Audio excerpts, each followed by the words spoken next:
Right breaking చేస్తున్నాం. Financier తమకు అన్యాయం చేశారని ఆగ్రహిస్తూ బాధితులు నల్గొండ జిల్లా అడిషర్లపల్లి మండలం పలుగు తాండాలోని సదరు వడ్డీ వ్యాపారి ఇంటికి నిప్పు పెట్టారు. తమకు అధిక వడ్డీ ఇస్తామని నమ్మ పలుకుతూ భారీ మొత్తంలో డబ్బులు తీసుకొని మోసం చేశారని వారు మండిపడ్డారు.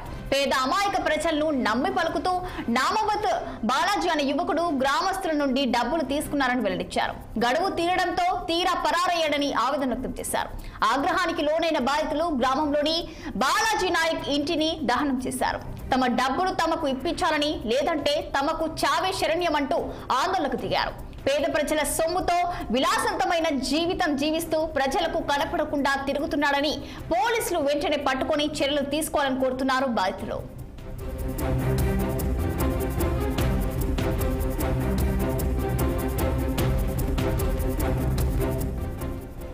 దీనిపై మరింత సమాచారం మా నల్గొండ జిల్లా ప్రతినిధి నరేష్ ఫోన్ లైన్ లో అందించేందుకు సిద్ధంగా ఉన్నారు. మరి చెప్పండి నరేష్, దీనికి సంబంధించిన పూర్తి డీటెయిల్స్ ఏంటి? నల్గొండ జిల్లా దేవరకొండలో మాత్రం ఈ రోజు వడ్డీ వ్యాపారి ఇంటికి నిప్పట్టించిన బాధితుల సంఘటన అయితే చోటు చేసుకుంది. అయితే గత కొంతకాలంగా తమ వద్ద డబ్బులు తీసుకొని వడ్డీ ఇప్పిస్తామని చెప్పి నమ్మి మోసం చేస్తున్నాడని చెప్పేసి నల్గొండ జిల్లా పెద్దపల్లి మండలంలోని పలుగుతండ గ్రామంలో వడ్డీ వ్యాపారి ఇంటికి అయితే నిప్పట్టించారు. అయితే ఈ యొక్క పేద అమాయక ప్రజలను మోసం చేస్తూ నమ్మబలుతూ అధిక వడ్డీ ఇస్తామని చెప్పేసి ఎక్కువ మొత్తంలో ప్రజల నుండి డబ్బులు తీసుకొని అటు మొత్తం పైసలు ఇవ్వకుండా మొత్తం తప్పించుకొని తిరుగుతున్నాడని చెప్పేసి కూడా ఈ రోజు పలుగుతాండ గ్రామంలోని ఉదయం పూటనే రామావత్ బాలాజీ నాయక్ అనే ఇంటి వ్యక్తికి సంబంధించిన ఇంటికి మాత్రం నిప్పట్టించారు బాధితులు. తమ డబ్బులు తమకు ఇవ్వాలని, లేకుంటే తాము కూడా చనిపోతామని చెప్పేసి కూడా అక్కడ ఆవేశపూర్వకంగా మాట్లాడుతూ ఆ యొక్క ఇంటికైతే నిప్పు పెట్టిన సంఘటన అయితే చోటు చేసుకుంది. నరేష్, అలాగే మరి ఎంతమంది బాధితులు ఇందులో ఉన్నారు? మరి పోలీసులు మరి ఏమంటున్నారు? దీనికి సంబంధించి మాత్రం ఇప్పటి వరకు అయితే పోలీసుల నుండి అయితే ఎలాంటి సమాచారం అయితే లేదు. అయితే బాధితులు మాత్రం అంటే ఒక వ్యాపారానికి సంబంధించి, లేకపోతే అధిక వడ్డీకి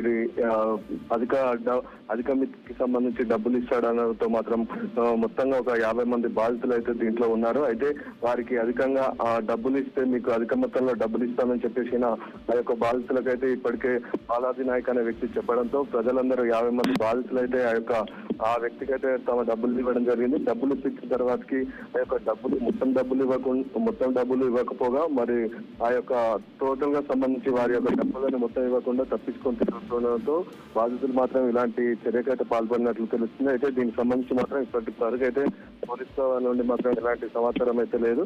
అయితే బాధితులు ఇంకా కేసు నమోదు అంటే పోలీస్ స్టేషన్ లో కేసు నమోదు చేసినా లేదా అని చెప్పేసి కూడా ఇప్పటి వరకు అయితే ఎలాంటి సమాచారం అయితే లేదు. మరి ఇంటిని దహనం చేసే టైంలో మరి బాలాజీ వాళ్ళ ఇంట్లో ఎవరు లేరంటారా? డీటెయిల్స్ ఏంటి? వీళ్ళు ఉదయం ఈ రోజు తెల్లవారుజామునే బాధితులందరూ మాత్రం ఇంటి వద్దకు వెళ్లారు. ఇంటి వద్దకు వెళ్ళగానే అక్కడ ఉన్న బాలాజీ నాయక్ సంబంధించిన ఇంట్లో మాత్రం ఎవరు అక్కడ లేకపోవడంతో ఆ యొక్క ఇంటికైతే అంటే ఇంటికి సంబంధించి ఇంటి ముందు ఈ యొక్క బాధితులు అయితే నిప్పు పెట్టి తగలబెట్టిన పరిస్థితి ఉంది అక్కడ.